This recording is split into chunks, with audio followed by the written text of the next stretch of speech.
جب میں بیمار ہوتا ہوں تو وہی مجھے شفا دیتا ہے۔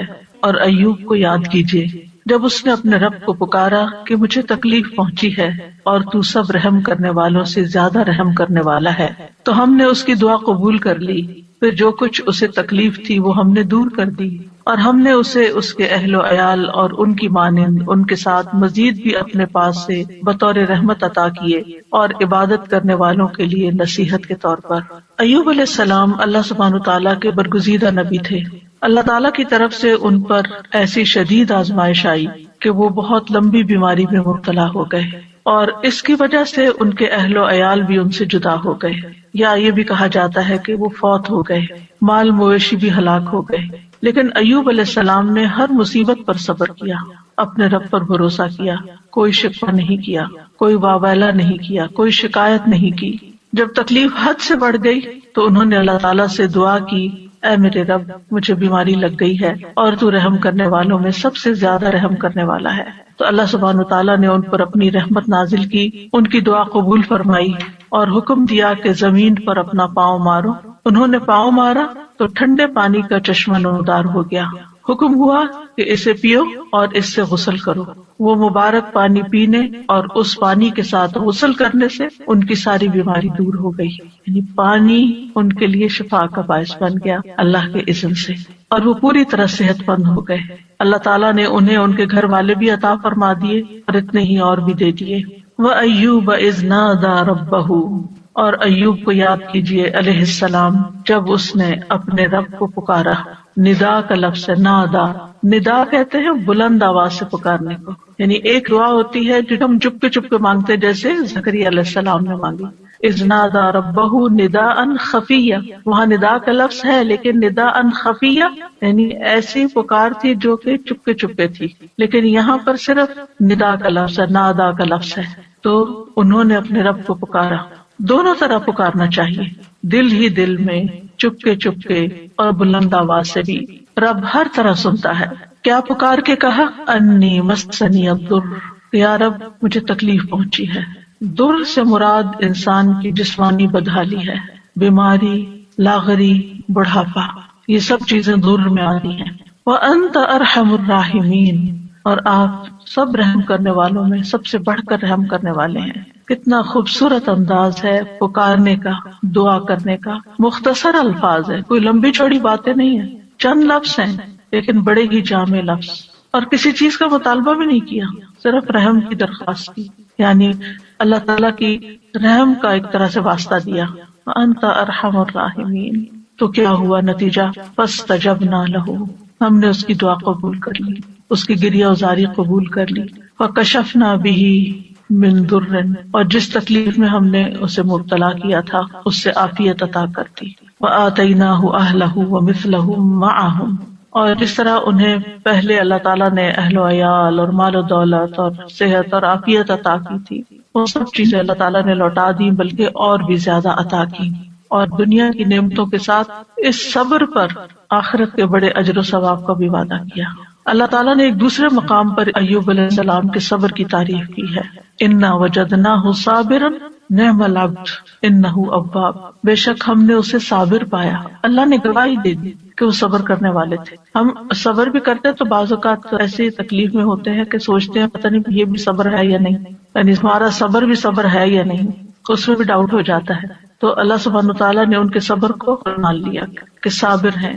نعم العبد، کتنا اچھا بندہ۔ تو اس سے پتہ چلتا ہے کہ صبر کرنے والا، غم سے گزرنے والا جب صبر کرتا ہے تو اللہ تعالیٰ کا محبوب بن جاتا ہے، اور ساتھ ہی یقیناً وہ بہت رجوع کرنے والا تھا۔ یعنی اس کا یہ مطلب نہیں کہ پہلی دفعہ وہ دعا کر رہے تھے یا پہلی دفعہ وہ رب کی طرف انہوں نے رغبت کی تھی اتنے سال کی بیماری گزار کر، اور پہلے انہوں نے کبھی نہیں پکارا تھا۔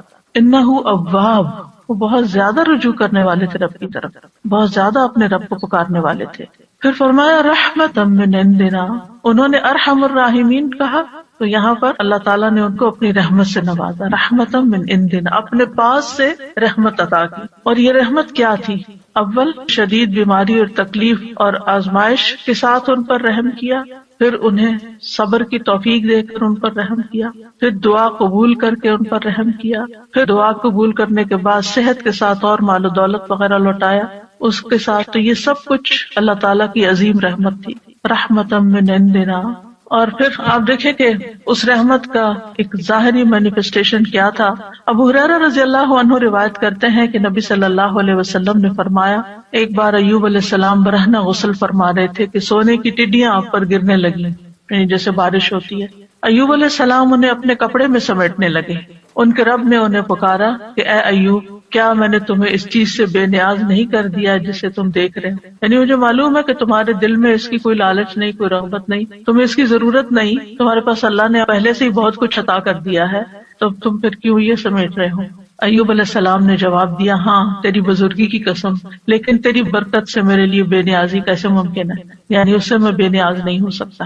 تو بندہ مومن جو ہے وہ اللہ سبحانہ وتعالیٰ سے دعا بھی کرتا ہے اور استغنا بھی برتتا ہے، دل میں لالچ بھی نہیں رکھتا، لیکن اگر اللہ تعالیٰ کی طرف سے بن مانگے اس تک کوئی نعمت پہنچتی ہے تو اس کو اللہ کی رحمت سمجھتا ہے، برکت سمجھتا ہے، اور اس سے تکبر کرتے ہوئے بے نیازی نہیں برتتا یا ایسا زہد اور ایسا تکشف ظاہر نہیں کرتا کہ لے جاؤ اس کو، اٹھا لو اس کو، مجھے نہیں چاہیے، مجھے کیا کرنا ہے، میرے پاس آلریڈی بہت کچھ ہے، ایسا رویہ اختیار نہیں کرتا.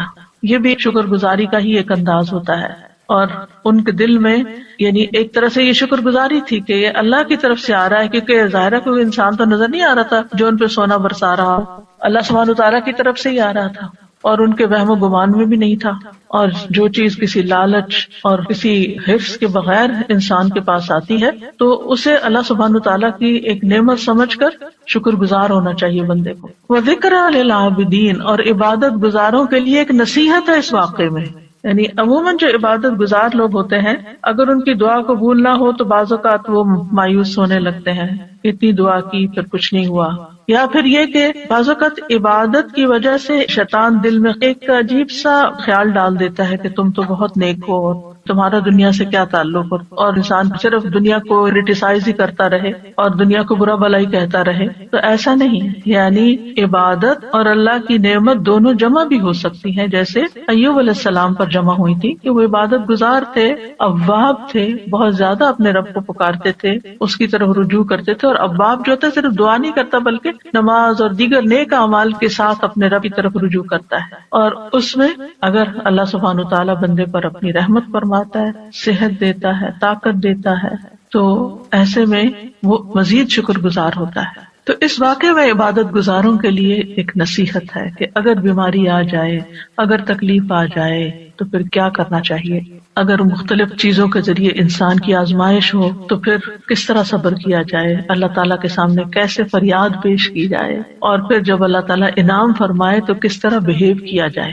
کیونکہ بعض لوگ تکلیف میں تو اللہ تعالیٰ کی طرف رغبت کرتے ہیں، لیکن جب تکلیف دور ہو جاتی ہے تو پھر کیا کرتے ہیں، بھول جاتے ہیں، اور پھر وہ اس کو اپنا کارنامہ بتانے لگتے ہیں کہ میں نے ایسا کیا اور ویسا کیا، یہ ایکسرسائز کی اور یہ دوا کھائی اور یہ طریقہ اختیار کیا تو اس وجہ سے مجھے یہ شفا ہوئی ہے، اور اللہ تعالیٰ کو اس میں سے نکال دیتے ہیں. تو بندہ مومن کسی حال میں بھی، چاہے صبر ہو یا شکر ہو، وہ دونوں کیفیات میں رب ہی کے ساتھ جڑا رہتا ہے.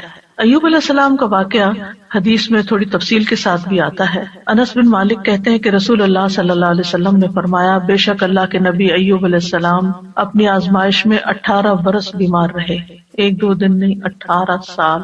قریبی اور دور کے لوگوں نے انہیں چھوڑ دیا، ساتھیوں نے چھوڑ دیا. البتہ ان کے بھائیوں میں سے یعنی دینی بھائیوں میں سے 2 آدمی صبح و شام ان کے پاس آتے جاتے رہے. تو ایک دن ایک اپنے دوسرے ساتھی کو کہنے لگا، کیا تو جانتا ہے اللہ کی قسم ایوب نے کوئی ایسا گناہ کیا ہے جو جہان والوں میں سے کسی نے نہیں کیا؟ اس پر اس کے ساتھی نے کہا، وہ کون سا؟ اس نے کہا، دیکھو 18 سال ہو چکے ہیں، اللہ نے اس پر رحم نہیں کیا کہ اس کی آزمائش اس سے ہٹا دے. کیونکہ بعض اوقات عبادت گزاروں کی جب آزمائش لمبی ہو جاتی ہے تو لوگ باتیں بنانا شروع کر دیتے کہ یہ تو بہت دین والے ہیں، اور یہ تو قرآن والے ہیں، اور یہ تو بہت نمازی ہیں، اور حج عمرے کرتے ہیں، اور پھر دیکھو ان کے ساتھ کیا ہو رہا ہے. تو ان کے اوپر بھی اسی طرح کی بات ہوئی. جب وہ شام کو ایوب علیہ السلام کے پاس آئے تو ایک نے بے صبری میں وہ بات ذکر کر دی کہ وہ کوئی یہ کہہ رہا تھا تمہارے بارے میں. تو ایوب علیہ السلام نے ان کا الزام سن کر کہا، جو کچھ تم کہہ رہے ہو اس طرح کی کوئی بات میرے علم میں تو نہیں ہے. اب ریاکشن دیکھے. ہاں اتنا ضرور ہے کہ اللہ تعالیٰ جانتا ہے کہ 2 آدمیوں کے پاس سے میرا گزر ہوتا تھا جو آپس میں جھگڑ رہے ہوتے تھے، وہ دونوں ہی اللہ کا نام لیتے تھے، پھر میں اپنے گھر واپس آتا اور ان دونوں کی طرف سے کفارہ ادا کرتا. اور اس بات کو ناپسند کرتا کہ وہ ناحق اللہ کا نام لے رہے ہیں. یعنی یہ مجھے اچھا نہیں لگتا تھا کہ وہ اللہ کا نام لے کے لڑ رہے ہیں، تو میں ان کی بخشش کے لیے صدقہ کر دیتا تھا کہ ان کی پکڑ نہ ہو اس پر. یعنی ایسے نیک انسان. بہرحال ایوب علیہ السلام کی آزمائش اور بیماری ایسی تھی کہ جب وہ قضاء حاجت کے لیے باہر جاتے اور فارغ ہو جاتے تو ان کی بیوی ان کو ہاتھ سے پکڑ کر سہارا دیتی تھی، حتیٰ کہ وہ واپس اپنی جگہ پر پہنچ جاتے. یعنی اتنے کمزور اور لاغر ہو گئے تھے. ایک دن وہ لیٹ ہو گئے اور ان کی بیوی ان کے انتظار میں رہی، اور اللہ نے ایوب کی طرف وحی کی، ارکز برجلک، یعنی باہر ہی گئے ہوئے تھے تو وہیں پر ارکز برجلک ھذا مغتسل بارد وشراب، اپنا پاؤں مارو، یہ نہانے کا ٹھنڈا اور پینے کا پانی ہے. ادھر ان کی بیوی سمجھ رہی تھی کہ وہ دیر کر رہے ہیں، یعنی اپنی حاجت سے فارغ ہونے دیر ہو رہی ہے، اور وہ ذرا ہٹ کے کھڑی ہوں گی اور انتظار کر رہی تھی. جب وہ واپس پلٹے تو اللہ نے ان کی تمام بیماریاں دور کر دی، اور وہ بہت حسین لگ رہے تھے. جب ان کی بیوی نے ان کو دیکھا تو پہچان نہ سکی. پوچھا اللہ تمہیں برکت دے، کیا تم نے اللہ کے نبی جو بیمار ہیں انہیں دیکھا؟ اللہ کی قسم جب وہ صحت مند تھے تو تم سے سب سے زیادہ مشابہت رکھتے تھے. تو انہوں نے کہا میں وہی ایوب ہوں. یعنی اتنی دیر میں ہی تکلیف دور ہو گئی. اور کس سے؟ پانی سے. ایوب علیہ السلام کے 2 کھلیان تھے، ایک گندم کا تھا اور ایک جو کا. اللہ نے اس پر 2 بادل بھیجے. ایک بادل گندم والے کھلیان پر آ کر سونا برسانے لگا حتیٰ کہ وہ سونا بہنے لگا، اور دوسرا جو کے کھلیان پہ آ کے چاندی برسانے لگا یہاں تک کہ چاندی بہنے لگی. اس طرح اللہ نے ان کو مال بھی دیا اور دولت کثیر بھی دی، یعنی ان کی نعمتیں پہلے سے بھی زیادہ ہو گئی. اگرچہ 18 سال کی آزمائش تھی. اس دوران وہ اللہ کے نبی بھی رہے. یعنی اللہ تعالیٰ نے اس بیماری کے باوجود ان سے ان کی ذمہ داری نہیں لی بلکہ اس کو ادا کرتے رہے. اور ایک وفادار بیوی تھی اور 2 دینی ساتھی تھے جو آتے جاتے تھے، باقی سب چھوڑ گئے تھے. چونکہ اس کے آخر میں آیا ہے کہ ذکر للعابدین، اس کہانی میں، اس واقعے میں عبادت گزاروں کے لیے، نیک لوگوں کے لیے ایک بڑی نصیحت ہے کہ اگر تکلیف آئے اور آزمائش آئے تو پھر کرتے کیا ہیں. اس سے یہ بھی پتہ چلتا ہے کہ آزمائش نبی اور غیر نبی دونوں پر آ سکتی، کیونکہ ہمارے ذہن میں یہ خیال ہوتا ہے کہ جو نیک لوگ ہیں ان پر آزمائش نہیں آ سکتی. نہیں، سب پر آ سکتی. انبیاء بھی آزمائے جاتے ہیں، بلکہ انبیاء کی آزمائش زیادہ ہوتی ہے، اور پھر جو ان سے قریب تر ہوتے ہیں، یعنی جتنے نیک ہوتے ہیں اس کے مطابق. اور پھر یہ ہے کہ جب تکلیف آئے تو وابالہ کرنے کی بجائے انسان کو صبر سے کام لینا چاہیے. اور پھر یہ کہ اللہ تعالیٰ دعا قبول کرتا ہے جب انسان اللہ کے خوبصورت ناموں یا صفات کے ساتھ گریہ وزاری کرتا ہے. اس سے مصیبت دور ہوتی ہے، اور مصیبت آنے پر اس کے گزر جانے کا انتظار کرنا چاہیے، اور انسان کو حوصلے میں رہنا چاہیے کہ آج تک جتنی تکلیفیں آئی سب چلی گئی، یہ بھی ایک وقت آئے گا تو چلی جائے گی. کوئی بھی مصیبت ہمیشہ کے لیے نہیں باقی رہتی. اور یہ بھی یاد رہے کہ جو شخص تکلیف پر صبر کرتا ہے اللہ تعالیٰ اس کو دنیا میں بھی انعام سے نوازتا ہے، اور آخرت کا اجر تو اس کے لیے لکھا ہی جاتا ہے.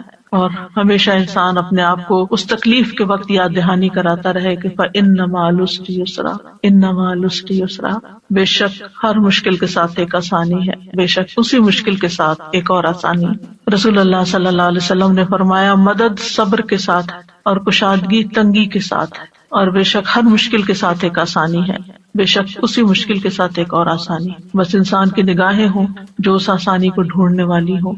صرف انسان تکلیف پر نظر نہ رکھے بلکہ اس کے ساتھ انسان کو جو مزید چیزیں غور و فکر کرنے، سوچنے اور سمجھنے اور اپنے عمل میں تبدیلی لانے کا ایک موقع ملا ہے، اللہ کی طرف سے توفیق ملی ہے، اس کو بھی انسان ضرور ذہن میں رکھے. دوسری آیت جو ہے وہ ہے وَإِذَا مَرِضْتُ فَهُوَ يَشْفِينِ، اور جب میں بیمار ہوتا ہوں تو وہی مجھے شفا دیتا ہے. یعنی بیماری میں انسان کو اس چیز کا یقین رکھنا چاہیے کہ شفا صرف اللہ کے ہاتھ میں، اور وہ شفا دے تو پانی کے ساتھ بھی دے دیتا ہے. یہ دعا اور یہ قول ابراہیم علیہ السلام کا ہے جو قرآن مجید میں آیا ہے.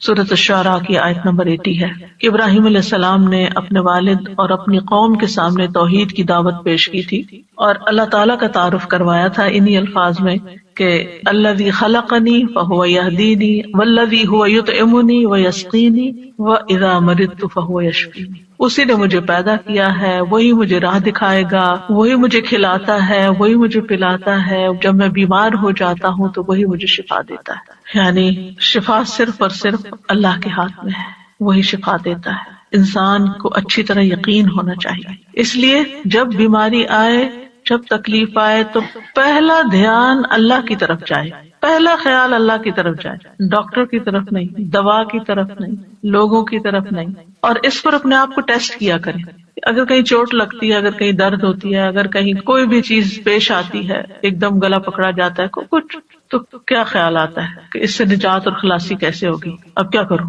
کیونکہ انسان فوراً اس کا توڑ سوچتا ہے نا کہ یہ مشکل آ گئی، اب اس کا توڑ کیا ہو، اب میں کیا کروں؟ تو سب سے پہلے اللہ سے دعائی، اللہ تعالیٰ کا نام بھی شافی، یہاں شافی کہہ کے پکار سکتے ہیں، اللہ شفا تیرے ہاتھ میں، یا رب تو مجھے شفا دے، جو اپنی زبان میں، عربی میں، اردو میں، انگلش میں، جس میں بھی پہلے اللہ کو پکارے، اللہ تو اس کی صحت کے اسباب پیدا کرتے، تو یہ آسانی پیدا کر دے۔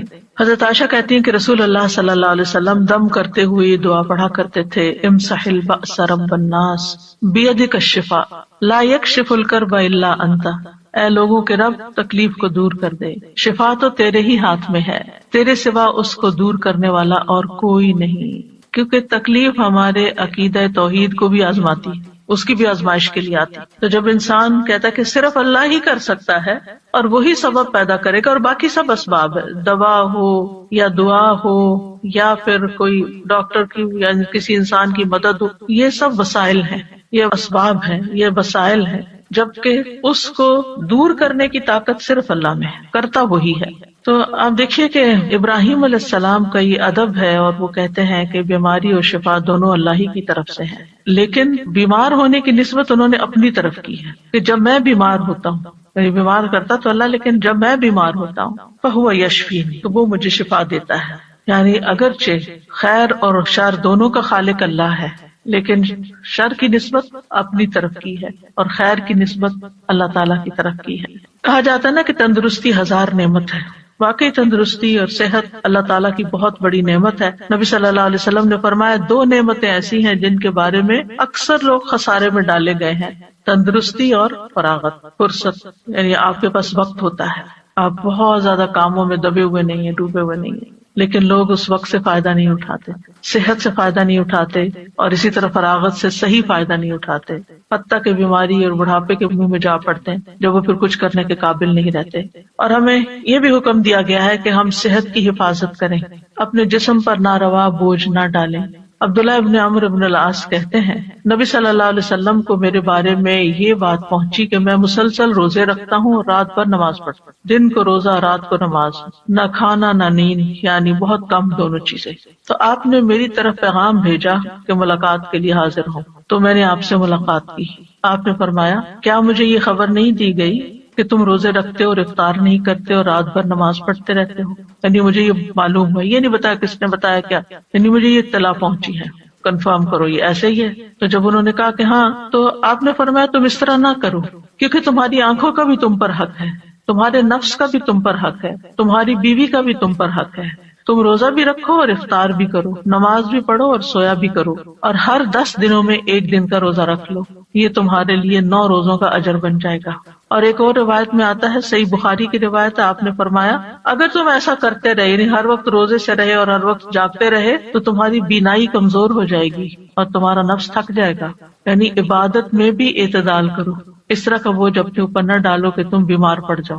تو اس سے کیا پتہ چلتا ہے اس حدیث سے کہ ہمارا دین ہمیں اعتدال سکھاتا ہے، اور یہ سکھاتا ہے کہ ہم اپنی جان کا بھی حق ادا کریں، اپنے گھر والوں کا بھی حق ادا کریں، اور اپنے جسم کا، آنکھوں کا اور باقی تمام چیزوں کا۔ اسی طرح ایک حدیث سے ہمیں یہ پتہ چلتا ہے کہ نیک انسان کے لیے صحت مالداری سے زیادہ بہتر ہے، یعنی صحت جو ہے یہ بڑی دولت ہے مال سے بھی، تو اس لیے مال کماتے ہوئے بھی انسان کو اپنی صحت برباد نہیں کرنی چاہیے۔ عبداللہ بن خبیب اپنے چچا سے روایت کرتے ہیں کہ ہم لوگ ایک مجلس میں تھے کہ رسول اللہ صلی اللہ علیہ وسلم ہمارے پاس تشریف لائے، سر مبارک پر پانی کے اثرات تھے، تو ہم نے کہا اے اللہ کے رسول ہم آپ کو بہت خوش دیکھ رہے ہیں۔ آپ نے فرمایا ہاں۔ پھر لوگ مال و دولت کا، مالداری کا تذکرہ کرنے لگے، تو آپ نے فرمایا اللہ عز و جل سے ڈرنے والے کے لیے مالدار ہونے میں کوئی حرج نہیں، یعنی ایک شخص کے اندر اگر اللہ کا تقوی اور خوف ہے اور ساتھ اس کے پاس مال بھی بہت ہے تو کوئی حرج نہیں، کوئی گناہ کی بات نہیں۔ البتہ اللہ عز و جل سے ڈرنے والے کے لیے مالداری سے زیادہ بہتر چیز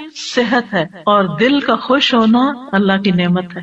یعنی اگر انسان صحت مند ہے اور اس کے دل میں بھی اطمینان ہے اور وہ خوش ہے تو یہ بہت بڑی نعمت ہے۔ آج آپ دیکھیں کہ بعض لوگ دنیاوی اعتبار سے بہت کامیابیاں حاصل کر لیتے ہیں، بڑے بڑے ریکارڈ توڑ لیتے ہیں، لیکن پھر کیا ہوتا ہے اس کے بعد، جو ایک دم ڈپریشن کا شکار ہوتا ہے۔ آج ہی میں ایک نیوز دیکھ رہی تھی تو اس میں ایک بہت ہی مشہور کھلاڑی ہے، بے شمار اس کے فینز ہیں، نام میں نہیں لوں گی، لیکن اس نے کہا کہ میں کھیل رہا تھا اور کھیلتے کھیلتے میں گول کر رہا تھا اور ایک دم مجھ پہ ڈپریشن کا اٹیک ہوا اور اس کے بعد میں پیچھے پیچھے پیچھے پیچھے گرتا چلا گیا۔ یعنی ساری دنیا اس کی طرح لک فارورڈ کر رہی ہے اور اس کو دیکھ کے خوش ہو رہی ہے اور تالیاں بجا رہی ہے، اور اس پر لمحے کے لمحے میں آن کی آن میں ایک ایسی آزمائش آتی ہے، اچانک اس کے اوپر ایک ایسی بیماری آ جاتی ہے تو ہمیں نہیں پتا، کسی لمحے کا نہیں پتا کہ کس وقت ہمارے ساتھ کیا ہو جائے۔ لہٰذا اگر اللہ نے ہمیں اطمینان قلب نصیب کیا ہے تو اس وقت پھر اس نے اپنی ذہنی حالت اور پھر کس طرح اس نے پبلکلی اس کو ایکسپٹ کیا کہ میں بیمار ہوں، اور لوگ اس کو ماننے کو تیار نہیں۔ یعنی لوگ کیا چاہتے ہیں، ہمارے ہیروز جو ہیں وہ تو سپر سے سپر مین ہی نظر آئے، وہ کبھی اظہار ہی نہ کریں کہ ان کو کوئی تکلیف ہے یا ان کو کوئی پریشانی، لیکن انسان تو کہیں بھی پہنچ جائے وہ انسان ہے اور کمزور ہے، اور اللہ تعالیٰ دکھاتا ہے کہ کوئی بھی انسان خدا نہیں ہے، لیکن ہوتا ہی ہے کہ ہم کچھ انسانوں کو خدا کا درجہ دے دیتے ہیں اور ان سے ایسی توقعات وابستہ کر لیتے ہیں کہ نہ یہ کبھی بیمار ہوں گے اور نہ ہی کبھی ان کو کوئی تکلیف آئے گی اور نہ ہی ان پر کوئی آزمائش آئے گی۔ تو ایسا نہیں سوچنا چاہیے، انسان انسان ہے اور انسان کمزور ہے، اور انسان دنیا میں مال و دولت کے یا شہرت کے کسی بھی مقام پہ پہنچ جائے، اس کے ساتھ کسی وقت بھی کچھ ہو سکتا ہے۔ تکلیف نعمت میں بھی بدل سکتی ہے اور نعمت تکلیف میں بھی بدل سکتی ہے، اس لیے انسان کو اللہ تعالیٰ کی طرف رجوع کرتے رہنا چاہیے اور عافیت کی دعا مانگتے رہنا چاہیے۔ لیکن ہمیں جو اس حدیث سے پتہ چلتا ہے وہ یہ کہ مالداری سے زیادہ بہتر چیز صحت ہے۔ بعض اوقات آپ نے دیکھا ہوگا کہ کوئی غریب سے غریب شخص ہے لیکن انتہائی ایکٹیو، صحت مند، بھاگ دوڑ کرنے والا، کام کرنے والا، جس سے عموماً بیک ہوم میڈز وغیرہ ہوتی ہیں تو وہ کتنی ایکٹیو ہوتی ہیں، لیکن ان کو اپنی اس نعمت کی قدر ہی نہیں ہوتی کہ اللہ نے ہمارے ہاتھ پاؤں چلتے رکھے ہیں اور ہم کام کر سکتے ہیں اور ہمیں کسی کے اس لحاظ سے محتاجی نہیں ہے، ہم دوسروں کی خدمت کر رہے ہیں، ہم ان سے بہتر ہیں کہ ان کو ہماری ضرورت ہے جبکہ ہمیں ان کی اس طرح ضرورت نہیں ہے، لیکن وہ اس نعمت کی قدر کرنے کے بجائے اس غم میں رہتے ہیں کہ ان کے پاس بڑا گھر ہے، یہ گاڑی ہے اور ہمارے پاس نہیں ہے تو ہم محروم ہیں۔ اللہ کا اس حدیث کی روح سے زیادہ محروم وہ ہے جس کے پاس صحت نہیں ہے۔ نبی صلی اللہ علیہ وسلم نے فرمایا، جس شخص نے اس حالت میں صبح کی کہ اسے اپنے بارے میں امن ہو، کوئی خوف نہیں، وہ بدن کے لحاظ سے تندرست ہو اور اس کے پاس اس دن کے لیے روزی موجود ہو، صرف اس ون سنگل ڈے کے لیے کھانے پینے کا سامان ہے، گویا ساری دنیا اس کے لیے جمع کر دی گئی۔ اگر انسان ان نعمتوں پہ سوچے اور شکر ادا کرے۔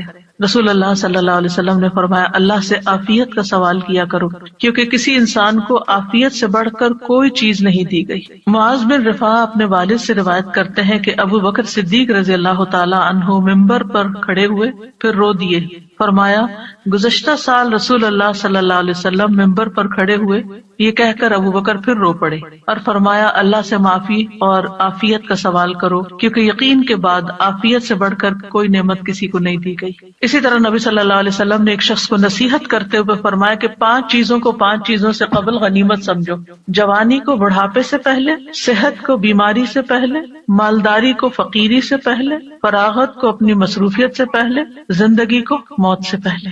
اسی طرح آپ نے ایک موقع پر ابن عمر سے فرمایا، جب تم صبح کرو تو اپنے دل میں شام ہونے کا نہ سوچو، شام کا انتظار نہیں کرو، شام ہو تو صبح ہونے کا نہ سوچو، یعنی جو وقت ہے اس میں جیو، اس کی قدر کرو، اس وقت سے فائدہ اٹھاؤ، اس میں اچھا اچھا کام کر لو، یہ نہ سوچو اچھا صبح ہوگی تو پھر کر لیں گے، اگر اس وقت ہے تو پھر اس وقت وہ کام کر لو، کیونکہ عبداللہ تم نہیں جانتے کل تمہارا نام کیا ہوگا، یعنی مردوں میں ہوگے یا زندوں میں ہوگے۔ اور یہ بہت بڑی نصیحت ہے، آج کے لوگ بہت سے تجربے کرنے کے بعد اس نتیجے پہ پہنچے ہیں اور اب یہ بات بہت ان ہو گئی ہے کہ لیو ان مومنٹ، ناؤ کی اہمیت، اور اس پہ کتابیں باقاعدہ لکھی گئی ہیں کہ اس مومنٹ میں جیو جس میں جی رہے ہو اور اس کو انجوائے کرو، لیکن بہت سے لوگ جو وقت اس وقت ہے اس کی قدر نہیں کرتے یا ماضی کے بارے میں سوچتے رہتے ہیں کہ یہ کیوں ہو گیا وہ کیوں، یا مستقبل ہائی کیا ہوگا، کس نے جانا۔ بعض لوگ پریشان رہتے ہیں ہمارے بڑھاپے کا کیا ہوگا، ہمیں کیا پتا کہ ہم بڑھاپے تک زندہ بھی ہیں یا نہیں ہیں۔ تو جو اللہ نے دیا ہے اس سے خوب خوب فائدہ اٹھا لینا چاہیے، اس کا شکر ادا کرنا چاہیے۔ پھر اسی طرح یہ ہے کہ انسان کو نہ صرف یہ کہ اپنی صحت بلکہ اپنے ماحول کی صحت کا بھی خیال رکھنا چاہیے اور اس کے لیے بھی دعا کرنی چاہیے، جیسے نبی صلی اللہ علیہ وسلم نے مدینہ والوں کے لیے دعا کی تھی، اے اللہ ہمارے دلوں میں مدینہ کی محبت اسی طرح پیدا کر دے جس طرح مکہ کی محبت، بلکہ اس سے بھی زیادہ۔ اے اللہ ہمارے سا اور مد میں برکت عطا فرما اور مدینہ کی آب و ہوا ہمارے لیے صحت افزا کر دے، یہاں کے بخار کو جوفا میں بھیج دے، یعنی کہیں اور چلا جائے، مدینہ کو ایک پرامن جگہ بنا دے۔ تو انسان کو اپنے بدن میں بھی عافیت کی دعا کرنی چاہیے، اپنے گھر میں بھی، اپنے شہر میں، اپنے ملک میں، کہ جہاں ہم رہتے ہیں امن امان کے ساتھ رہ سکیں، کیونکہ انسان امن کے ساتھ ہی بہت پروڈکٹیو ہو سکتا ہے۔ جب انسان کے اوپر ایک خوف سوار ہوتا ہے، اس کے حالات پریشانی کا شکار ہوتے ہیں، تو اس کو یہ نہیں سمجھ آتی کہ مجھے کیا کرنا چاہیے، یعنی بعض اوقات دل جمتا ہی نہیں پھر کسی کام کے کرنے کے لیے۔ پھر اس بات کو یاد رکھنا چاہیے کہ بیماری کا آنا اللہ کی طرف سے ایک امتحان ہوتا ہے، اللہ تعالیٰ کسی وقت کسی کو بھی آزما سکتا ہے۔ وَلَنَبْلُوَنَّكُمْ بِشَيْءٍ مِّنَ الْخَوْفِ وَالْجُوعِ وَنَقْصٍ مِّنَ الْأَمْوَالِ وَالْأَنفُسِ وَالثَّمَرَاتِ وَبَشِّرِ الصَّابِرِينَ، ہم ضرور تمہیں خوف، فاقے، نیز جان و مال اور پھلوں کے خسارے میں مبتلا کر کے تمہاری آزمائش کریں گے۔ تو اس میں جان جو ہے اس کی آزمائش میں صحت کی آزمائش بھی شامل ہے، یعنی جان جانے کے علاوہ دنیا میں رہتے ہوئے انسان بیمار رہے۔ پھر یاد رکھیے کہ تکلیف اور بیماری انبیاء کو بھی آ سکتی، جیسے ہم نے ایوب علیہ السلام کے بارے میں پڑھا کہ 18 سال بیمار رہے، اور اسی طرح رسول اللہ صلی اللہ علیہ وسلم کو بھی کئی دفعہ بخار آیا۔ ابو سعید کہتے ہیں کہ وہ رسول اللہ صلی اللہ علیہ وسلم کے پاس آئے، آپ بخار میں مبتلا تھے، آپ پر چادر تھی، انہوں نے اپنا ہاتھ چادر پہ رکھا، کہا کہ اللہ کے رسول آپ کا بخار بہت سخت ہے۔ آپ نے فرمایا بے شک ہمارا حال اسی طرح ہوتا ہے، ہم پر آزمائش سخت ہوتی ہے اور ہمیں اجر بھی دگنا دیا جاتا ہے۔ یعنی ایک عام بندہ جس چیز سے آزمایا جاتا ہے، ایک دین والا اور پھر خاص طور پہ نبی، اس سے بڑی آزمائش میں مبتلا کیا جاتا ہے، کیونکہ جس کا درجہ جتنا بلند ہوتا ہے اس کی آزمائش بھی اتنی بڑی ہوتی ہے۔ انہوں نے پوچھا اللہ کے رسول صلی اللہ علیہ وسلم لوگوں میں آزمائش کے لحاظ سے سخت کون ہوتا ہے؟ آپ نے فرمایا انبیاء۔ کہا پھر کون؟ فرمایا علماء۔ کہا پھر کون؟ فرمایا نیک لوگ۔ یعنی جیسے جیسے آپ کے درجے ہوں گے اسی حساب سے آزمائش ہوگی۔ اس لیے اگر کسی کے اوپر کوئی تکلیف بڑی آ جاتی ہے تو وہ تب بھی اللہ سے اچھا گمان رکھے کہ اگر اللہ نے مجھے دوسروں کے مقابلے میں زیادہ آزما لیا تو اس کا مطلب یہ ہے کہ اللہ تعالیٰ کی مجھ پہ نظر کرم ہے۔ اور فرمایا کہ ان میں سے کسی کو جوؤں سے آزمایا جاتا، یہاں تک کہ وہ اسے قتل کر دیتے، یعنی اتنی جوئیں پڑتی اور وہ صاف ہوتی ہی نہیں، نکالتے ہوں گے پھر اور پڑ جاتی، پھر اور پڑ جاتی، خون ہی چوس جاتی ہوں گی۔ اور ان میں سے کسی کو فقر کے ساتھ آزمایا جاتا، یہاں تک کہ وہ چھوٹی سی قمیص کے سوا کچھ نہ پاتا، چنانچہ وہ اسے ہی پہن لیتا۔ اور ان میں سے کچھ آزمائش پر بہت خوش ہوتے ہیں بنسبت اس شخص کے جو کچھ دیے جانے پہ خوش ہوتے ہیں۔ یعنی اللہ کے نیک بندوں کی ایک پہچان یہ بھی ہے کہ جب ان پر کوئی تکلیف آتی ہے تو پریشان ہونے کی بجائے وہ اللہ سے راضی ہو جاتے ہیں کہ اللہ نے مجھے اس کے لیے چنا، مجھے اس قابل سمجھا، تو اس لیے مجھ پر یہ امتحان ڈالا۔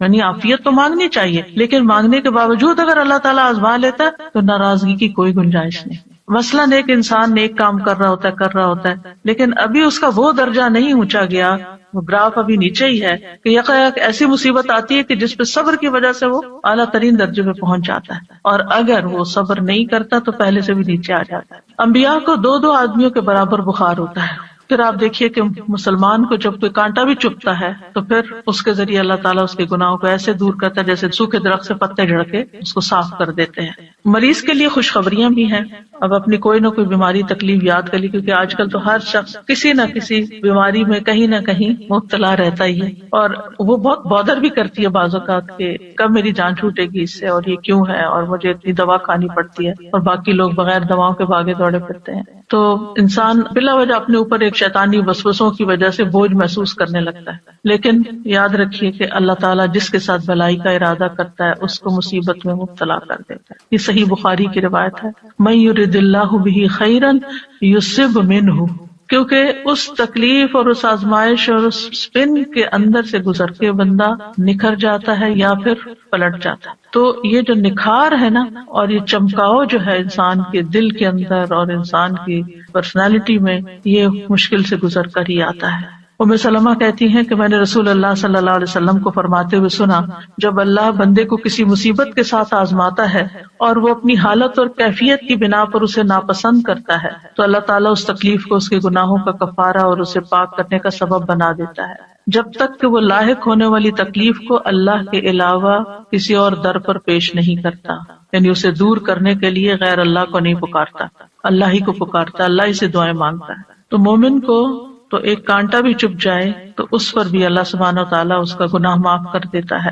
ابو سعید کہتے ہیں کہ آدمی نے رسول اللہ صلی اللہ علیہ وسلم سے پوچھا کہ ہمیں جو بیماریاں لگتی ہیں یہ بتائیے کہ ان پر ہمارے لیے کیا ہے؟ آپ نے فرمایا یہ بیماریاں گناہوں کا کفارہ بن جاتی ہیں.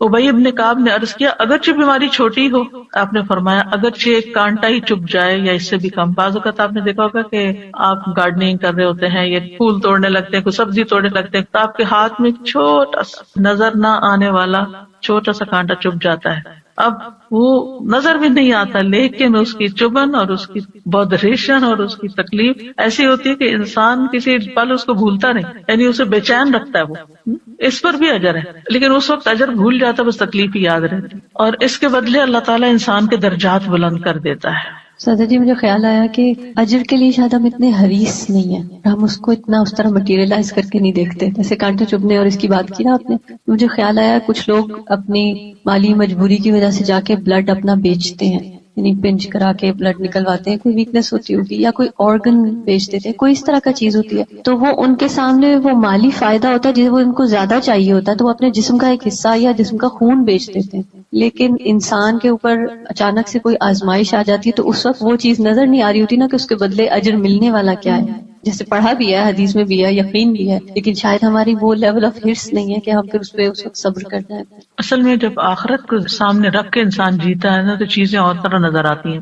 پھر ہر چیز کے بارے میں انسان مختلف طریقے سے سوچتا ہے, نگاہ ہی بدل جاتی ہے. وہ آزمائشوں کو مختلف طرح دیکھتا ہے, وہ نعمتوں کو مختلف طرح دیکھتا ہے, وہ مال کو کسی اور طرح دیکھتا ہے, وہ زندگی کے منصوبے کسی اور طرح بناتا ہے, اس کی پلاننگ کچھ اور ہوتی ہے, پورا پرسپیکٹو چینج ہو جاتا ہے. سادہ جی ہم نے اکثر دیکھا جب ہم مریض کے پاس ہوتے ہیں اور ہم کس قسم کی باتیں کر رہے ہوتے ہیں, کئی لوگوں کو تو مریض کی عیادت کے آداب بھی نہیں آتے اور الٹا ان کو وہ ڈی موٹیویٹ کر کے اٹھتے ہیں کئی مرتبہ.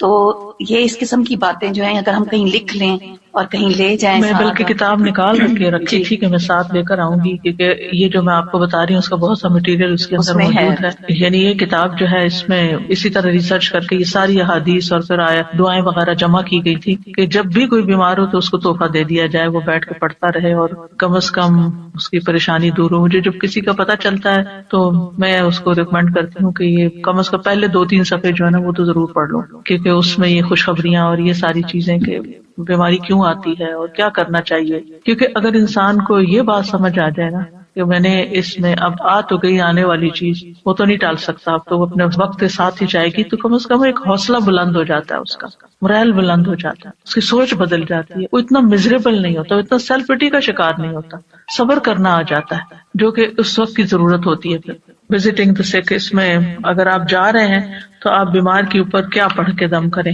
اس کے بڑے بڑے حرف بھی ہیں, ٹرانسلیٹریشن بھی ہے اور ٹرانسلیشن بھی ہے, اور خوبصورت پھول بھی ہے کہ جب کہیں رکھی ہوئی ہو تو دیکھ دیکھ کے خوش ہوتے رہیں. تو اس سے حوصلہ ہوتا ہے, تسلی ہوتی ہے. یعنی بیماری کا تعلق بھی بہت زیادہ سوچ کے ساتھ ہوتا ہے. کسی بھی مشکل کے وقت اگر آپ کی سوچ پازیٹیو ہے نا تو آپ کے لیے وہ تکلیف ہلکی ہو جائے گی. وہ اچانک اٹیک تو ہوتا ہے, آپ ہرٹ ہوتے ہیں, لیکن پھر آپ اس سے فوراً نکل آتے ہیں. مریض کے احکام یہ ہر بندے کے پاس ہونی چاہیے. بیمار ہوں تو فوراً ہی نکالیں, اور پھر اس میں کچھ فقہی چیزیں بھی ہیں, یعنی کہ وضو کیسے کریں, تیمم کیسے کب کریں, اور طریقہ تیمم کا, اور نماز کی رخصت کھڑے ہو کے نہیں تو بیٹھ کے کیسے پڑھیں, لیٹ کے کیسے پڑھیں, اور پھر اس روزے کے بارے میں, پھر اگر حج میں کچھ چیزیں ہو جائیں ایسی تو پھر کیا کریں, اور پھر وینٹیلیٹر کے اوپر یا خودکشی والے کے ساتھ کیا کریں, پھر کچھ مسنون چیزیں جو ہیں, اور پھر آخر میں اس میں بھی دعائیں ہیں. یہ دعائیں جو اس میں ہیں اس کے اندر بھی آخر میں ڈالی ہوئی ہیں, کیونکہ بعض اوقات انسان کو اپنے پہ دم خود کرنا ہوتا ہے یا کسی اور پہ کرنا ہے, یا پھر عافیت کی دعائیں ہیں تو وہ ساری اکٹھی کر دی گئی.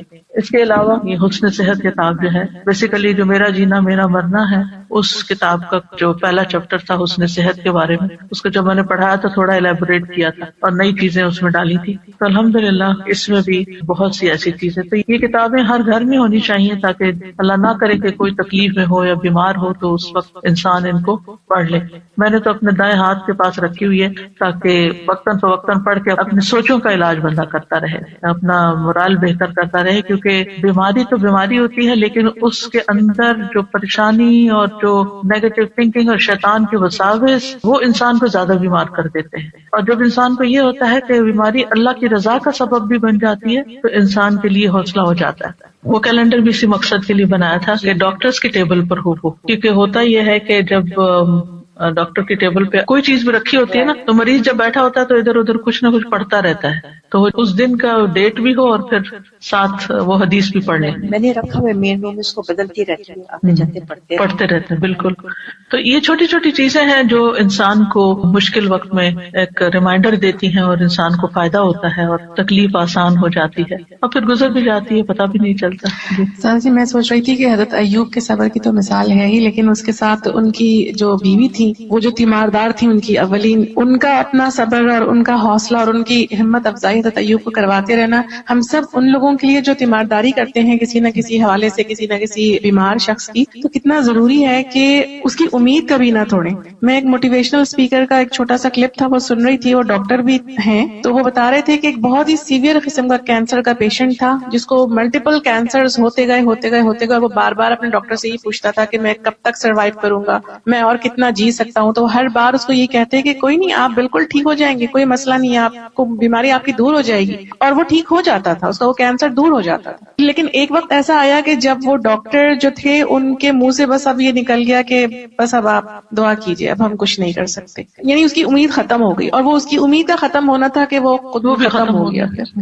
تو واقعی یہ امید اور حوصلہ دلاتے رہنا بہت بڑی چیز ہوتی ہے. اور پھر یہ کہ مریض کے جو لواحقین ہوتے ہیں ان کو بھی حوصلہ دلانا. مجھے یاد ہے کہ میری والدہ ہاسپٹل میں ڈیتھ بیڈ پہ تھی اور ان کے ٹیسٹ بھی ہو رہے تھے، تو ایک ینگ ڈاکٹر مجھے یاد ہے کہ وہ آیا اور اس نے ساری ریڈنگز دیکھی اور ہم لوگ بیٹھے ہوئے تھے، تو وہ کہتا ہے یہ بھی ٹھیک ہے، ان کا یہ بھی ٹھیک ہے، یہ بھی ٹھیک ہے، یہ بھی ٹھیک ہے، آپ بالکل فکر نہیں کریں. حالانکہ مجھے نظر آ رہا تھا کہ وہ سروائیو نہیں کر رہی، لیکن مجھے بہت اچھا لگا کہ ایسے موقع پر بھی حوصلہ دلانا، کیونکہ پریشانی تو انسان کو ہوتی ہے لیکن دل خوش ہو جاتا ہے نا تھوڑی دیر کے لیے. اچھا ساری ریڈنگز ٹھیک آ رہی ہیں تو بس ٹھیک ہے. بالکل اسی طرح سے میں اپنے والد صاحب کا ایک شیئر کرنا چاہوں گی کہ جب انہیں ڈائگنوز ہوا تھا کہ انہیں کینسر ہے، اور وہ ماشاءاللہ کافی ایجڈ بھی تھے، لیکن ان کی تھرو آؤٹ لائف ان کی صحت ماشاءاللہ قابل رشک کی رہی. اس ٹائم پہ وہ واک کیا کرتے تھے جب پاکستان میں کسی کا کوئی کانسیپٹ بھی نہیں تھا کہ واک کرتے ہیں. تو ڈاکٹرز کے بعد جب گئے تو ڈاکٹرز نے کہا، ینگ ڈاکٹرز تھے، اور انہوں نے کہا کہ ہمیں آپ سے موٹیویشن ملتی ہے کہ آپ ریڈی ہیں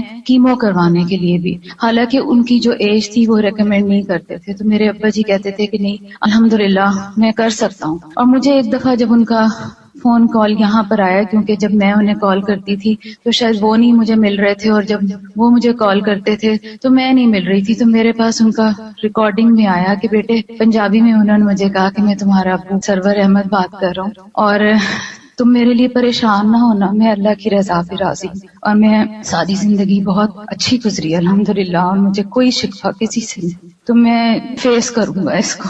اور وہ اس سے کافی بہتر بھی ہو گئے الحمدللہ. لیکن ایک وقت تھا کہ پھر جانا ہی تھا جو ہمیں نظر آ رہا تھا کہ اب یہ نہیں رہیں گے. تو میں نے انہیں کہا کہ ابا جی آپ مجھے کچھ لکھ کے تھے کہ مجھے پتا تھا کہ اب یہ نہیں رہیں گے. تو انہوں نے مجھے کہا کہ بیٹا میرا قلم ساتھ نہیں دیتا، ہاتھ ساتھ نہیں دیتا. تو میں نے کہا نہیں آپ مجھے کچھ لکھ کے دیں. تو انہوں نے مجھے ایک چھوٹا سا لیٹر لکھ کے دیا جس میں محسوس کر رہی تھی کہ ان کا ہاتھ کانپ رہا ہے اور ان کا قلم واقعی ساتھ نہیں دیتا، لیکن اس میں جو دعائیں تھیں وہ میرے دل پہ لکھی ہوئی ہیں. الحمدللہ اللہ پاک ان سب کی مغفرت کرے، ہمیں ان کے لیے صدقہ جاریہ بنا دے. آج اتفاق سے نورین ملک بھی ہمارے ساتھ ہیں، یہ بھی ایک کووڈ کے بہت ہی شدید ترین کیفیات سے گزری. میں چاہوں گی کہ اپنا ایکسپیرینس شیئر کریں کہ کس طرح آپ کا علاج ہوا. السلام علیکم ورحمۃ اللہ. وعلیکم السلام. بہت ساری باتیں بتانے کو ہیں، لیکن میرے خیال میں ایک ابھی جب آپ لوگ اس کی بات کر رہے تھے امیدی اور نا امیدی کی، تو میری گھر والے بتاتے ہیں کہ اس طرح کی کئی دفعہ میری کیفیت ہوئی کہ جس وقت انہوں نے کہا کہ this is it's time to pull the plug. تو الحمدللہ میرا ایک کزن ہے، وہ ER میں کام کرتے ہیں، تو انہوں نے جب کہا کہ آپ مجھے کانفرنس کال پہ ڈالیے، اور انہوں نے کہا کہ نہیں how can we give up, ابھی ہم اور ٹرائی کریں گے. تو مطلب سب لوگ مجھے بتاتے ہیں کہ جس طرح سے اس نے کانفیڈنس سے یہ کہا کہ نہیں ہم نہیں گیو اپ کریں گے، اٹ از پاسبل. حالانکہ وہ جو ٹیم تھی انہوں نے پورے گھر والوں کو بلا لیا تھا، اور انہوں نے کہا تھا کہ آپ کو جس کو بلانا ہے جس کو کرنا ہے آپ بلا لیجئے، اب there is nothing more that we can do. تو یہ میرا یہ والا جو کزن تھا، اس نے کہا نہیں how can you just give up like that. ہم اللہ تعالیٰ سے امید کرتے ہیں اور ہم ابھی بھی کوئی نہ کوئی تو حل ڈھونڈیں گے. تو میرے خیال میں جو یہ ساری بات ہو رہی ہے نا کہ پازیٹیوٹی، ایک پرسن کی پازیٹیوٹی کہ نہیں اللہ پہ توکل کر کے ہم کچھ نہ کچھ تو ڈھونڈیں گے، ہم اپنی طرف سے چھوڑ نہیں دیں گے. آپ اس دن بتا رہی تھے کہ پتہ نہیں کتنا عرصہ آپ کو ایک سائڈ پہ رکھا تھا. اچھا، اس طرح سے تھا کہ مجھے میرا ہارٹ اور لنگ دونوں ہی کام کرنا بند ہو گیا تھا. تو ایک ایکمو مشین ہے جس پہ ہارٹ اور لنگ دونوں، وہ مشین میرے لیے کام کر رہی تھی. تو ایسا تھا کہ اس میں چونکہ میں خود نہیں موو کر سکتی تھی تو ان کو کروٹ بدلنا ضروری ہوتا تھا. لیکن ایسا تھا کہ جب وہ میری کروٹ بدلتے تھے تو میرے سارے وائٹل ایک دم سے گر جاتے تھے. تو وہ اس وجہ سے it was impossible for them to change my کروٹ. تو وہ ایک ہی سائڈ پہ زیادہ رہے تو میرے bed sores everything right side پہ زیادہ ڈیولپ ہوئے. تو بعد میں جب میں جاتی تھی اسی ہاسپٹل تو مجھے کہتے تھے کہ the nurses didn't take very good care of you, they should have turned you around. بتا رہی تھی نا باقی سارے زخم ٹھیک ہو گئے، سر کا ابھی بھی کچھ باقی ہے. جی تو وہ ہے کچھ چیزیں. اب جیسے میرے خیال میں یہ ضرور کہوں گی کہ اتنی ساری چیزیں میرے ساتھ اتنی زیادہ میراکولس ہوئی ہیں کہ گنتی ہی نہیں کر سکتی میں. ایک ایگزامپل میں یہ دے دیتی ہوں کہ جب میں ٹھیک ہو گئی تھی میں پہلی اپنی پلمونالوجسٹ کے پاس وزٹ کے لیے گئی تھی تو اس نے مجھے میرا اگست کا لنگ ایکس رے دکھایا تو وہ پورا وائٹ تھا، پورا وائٹ یعنی پورا ڈیزیزڈ ہو چکا تھا. اتنا سے ایک پینی سائزڈ حصہ تھا جو رہ گیا تھا، تو یعنی پورا ڈسٹریکٹ ہو چکا تھا اور میرے اندر لنگز میں ایئر ببلز تھے. تو وہ بہت پریشان تھے اس بات سے کہ یہ ببلز برسٹ اگر ہو گئے تو کیا ہوگا. جب 2 مہینے کے بعد اپنا نیکسٹ اسکین کیا انہوں نے تو شی واز امیزڈ، کہنے لگی کہ یہ خود سے ریزالو ہو گئے، ہمیں نہیں پتا. It was always an option کہ وہ کہتے تھے کہ آپ تھوڑا سا بہتر ہو جائیں گے تو ہمیں سرجیکلی انٹروین کرنا پڑے گا، یا تو لنگ ٹرانسپلانٹ کرنا پڑے گا، یا ہم پوری سرجری کی ٹیم بٹھائیں گے کہ ہم کس طرح سے ان کو ریزالو کریں. تو جو اس نے 2 مہینے بعد میرا اسکین دیکھا اس نے کہا اٹس انبلیویبل، اور مجھ سے پوچھ رہی تھی، کہنے لگی تمہیں احساس نہیں ہو رہا تھا کہ جب تمہارے لنگ پہ پریشر کم یا زیادہ ہو رہا ہے؟ تو میں نے کہا نہیں، it was just a miracle. اسی طرح ایک انہوں نے مجھے چیسٹ ٹیوب ڈالی ہوئی تھی and for the longest time وہ صبح میں پوری ٹیم ہوتی تھی، وہ جو میرے سامنے ڈسکشن کر رہی ہوتی تھی وہ کہتے ہوتے تھے اگر ہم نے یہ ٹیوب نکال دی تو یہ کولیپس ہو جائے گی، اور وہ فیصلہ نہیں کر پا رہے تھے کہ اس ٹیوب کو ہم کیسے نکالیں، کیا کریں. تو 3-4 ہفتے تک میں ایک آئی سی یو میں، پھر دوسرے اس میں، پھر تیسرے، انٹل کہ انہوں نے مجھے وارڈ میں شفٹ کر دیا without taking out the tube, اور انہوں نے کہا کہ ہم نہیں انٹروین کر سکتے، we are too scared. And سبحان اللہ it was such a miracle کہ جس دن انہوں نے مجھے موو کیا میں وارڈ میں پہنچی تو جو میری نرس تھی وہ آئی مجھے دوا دینے کے لیے، تو اس نے یوں جھک کے نیچے دیکھا اور اس نے کہا تمہاری چیسٹ ٹیوب یہ ہے، زمین پہ رکھی ہوئی ہے. تو کہنے لگی how did it come out? تو میں نے کہا فرشتوں نے نکالا مجھے. تو مطلب یعنی کہ وہ ڈاکٹرز نہیں فیصلہ کر پا رہے تھے کہ ہم کیسے کریں، اینڈ وہ جسٹ لٹرلی میراکولسلی وہ ڈراپڈ آؤٹ تھے. انہوں نے فوراً سرجری کی ٹیم بتائی سب کچھ. وہ مجھ سے پوچھے تھے یہ کیسے ہوا، میں نے کہا آپ بتائیں کیسے ہوا. اٹ واز سرجیکلی سوچرڈ ان، مطلب وہ سلی ہوئی تھی اندر. دیر واز نو وے کہ کوئی ہیومن بھی اس کو ایسے کھینچ کے نکال دے. لیکن جب انہوں نے مجھے شفٹ کیا تو وہ ٹیوب خود سے زمین پہ تھی. I mean it was one of those things کہ وہ فیصلہ ہی نہیں کر پا رہے تھے اگر ہم نے کیا تو اس کے ساتھ کیا ہوگا. تو وہ میں یہی کہہ اللہ تعالیٰ نے زندگی لکھی ہو تو پھر جی شفا اللہ دیتا ہے. جی بالکل. اس طرح کی چھوٹی چھوٹی بہت ساری باتیں میرے بیک پہ نہ موو کرنے کی وجہ سے اتنا یعنی 6 inches wide 6 inches deep 6 inches اندر ٹنل کیا ہوا اتنا بڑا زخم تھا جس کی وجہ سے میں ہل نہیں سکتی تھی. میں جب ڈاکٹر سے پوچھتی تھی یہ کتنے دن میں ہیل ہوگا تو مجھے کبھی کوئی ٹائم لائن نہیں دیتے تھے. وہ ہمیشہ کہتے تھے یہ جب ہوگا تو ہوگا. اینڈ جب میں ریہیب میں تھی اور نرسز میری ڈریسنگ چینج کرتی تھی with in a period of 2 weeks 6 inches سے وہ 2 inches ہو گیا. اور وہ دیکھتے تھے اور وہ کہتے تھے we have never seen this kind of healing. آپ کرتی کیا تھی؟ کون سی دعائیں پڑھتی تھی؟ دعاؤں پہ میں یہ ابھی آپ جب حضرت ایوب کی دعا بتا رہی تھی تو میں یہ بات بہت سوچ رہی تھی کہ جب بھی میں پہلے اپنی زندگی میں یہ والی دعا دیکھتی تھی نا اللہم انی مسنی الضر، تو میں ہمیشہ یہ سوچتی تھی کہ یہ دعا کیسے ہو سکتی ہے کہ اللہ تعالیٰ سے آپ کہہ رہے ہیں کہ مجھے تکلیف ہوئی ہے. لیکن جب میری آنکھ کھلی تو میں پھر نہیں سکتی تھی، موو نہیں کر سکتی تھی، اتنی ساری ٹیوبس تھی. The only دعا that I could make was اللہم انی مسنی الضر، کہ مجھے تکلیف ہے. مجھے یہ نہیں پتا تھا میں کس چیز کے لیے دعا مانگوں، آنکھیں ٹھیک ہو جائے، ہاتھ ٹھیک ہو جائے، کیونکہ I couldn't move, I couldn't speak. مجھے پہلی دفعہ احساس ہوا کہ جو لوگ بات نہیں کر سکتے ہیں ان کو کتنی بے چارگی کا احساس ہوتا ہے، کیونکہ I couldn't talk. اور وہ یہ بھی نہیں ان کو سمجھ آ رہی تھی کہ یہ بولے گی تو کیسے ہم کیا کریں کہ یہ بولنا شروع ہو جائے. Many things. مطلب تو مجھے وہ احساس ہوا کہ جو لوگ ہاتھ نہ ہلا سکتے ہوں ان کو کیسا لگتا ہوگا. اللہ تعالیٰ نے ہمیں کتنی نعمتیں دی ہیں. میں ہاتھ اٹھا کے پانی نہیں پی سکتی تھی, میں ان کو اشارے سے کہتی تھی کہ مجھے پانی دے دیں, تو ان کو سمجھ نہیں آتی تھی. پھر وہ کسی طرح پانی کا گلاس قریب آیا تو میں اٹھا نہیں سکتی تھی, اٹھایا منہ میں ڈالا تو میں سوالو نہیں کر سکتی تھی. تو آئی واز جسٹ تھنکنگ کہ ایک پانی کا گلاس پینا ہم کتنا نارملی اٹھایا اور پی لیا, لیکن آپ اٹھا نہ سکیں, منہ تک لے جا نہ سکیں, اس کو ڈال نہ سکیں, اور منہ میں چلا پی گیا تو پھر اس کو سوالو نہ کر سکیں. ایک ایکٹ میں اللہ تعالیٰ کی کتنی رحمتیں ہیں اور نعمتیں ہیں, ہم کتنی دفعہ الحمدللہ کہیں. الحمدللہ. مطلب I mean I have a list of جو miracles ہیں. میرے خیال میں اس میں یہ ضرور کہوں گی کہ میں لوگوں کو یہ کہتی ہوں کہ میں تو معجزہ ہوں دعاؤں کا, لیکن جن لوگوں نے میرے لیے دعا کی ہے انہوں نے کتنی تڑپ کے مانگی تھی کہ اللہ تعالیٰ نے سب کی دعا میرے لیے قبول کی ہے. الحمدللہ. جزاک اللہ خیر. سعید کہتے ہیں کہ میں سلمان کے ساتھ کندہ میں ایک مریض کی عادت کے لیے گیا. جب وہ مریض کے پاس آئے تو انہوں نے کہا خوش ہو جاؤ. اب اگر ہم کسی مریض کو کہیں خوش ہو جاؤ تو وہ آگے سے شاید مائنڈ ہی کر جائے, لیکن ساتھ ہی انہوں نے یہ کہا کہ بے شک مومن کے مرض کو اللہ تعالیٰ کفارے اور اپنی رضا کا سبب بنا دیتے ہیں, اور فاجر کا مرض ایسا ہے جیسے کہ اونٹ کہ اس کے مالک نے اسے باندھ دیا, اس کے بعد چھوڑ دیا اور اسے خبر نہیں کہ کیوں باندھا اور کیوں کھولا, کیوں ہنکا دیا. پھر اسی طرح آگ کے عذاب کا بدل بننے کے لیے بھی بیماری آتی ہے, یعنی آخرت کے عذاب سے بچاؤ کے لیے. ابو ہریرہ سے روایت ہے کہ رسول اللہ صلی اللہ علیہ وسلم ایک مریض کی تیمارداری کے لیے تشریف لے گئے جسے بخار تھا. میں بھی آپ کے ساتھ تھا.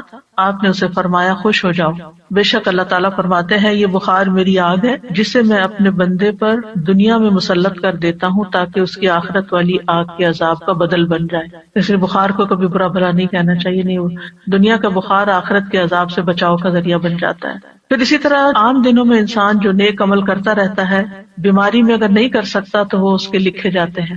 نبی صلی اللہ علیہ وسلم نے فرمایا دن بھر کا کوئی عمل ایسا نہیں جس پر مہر نہ لگائی جاتی ہو.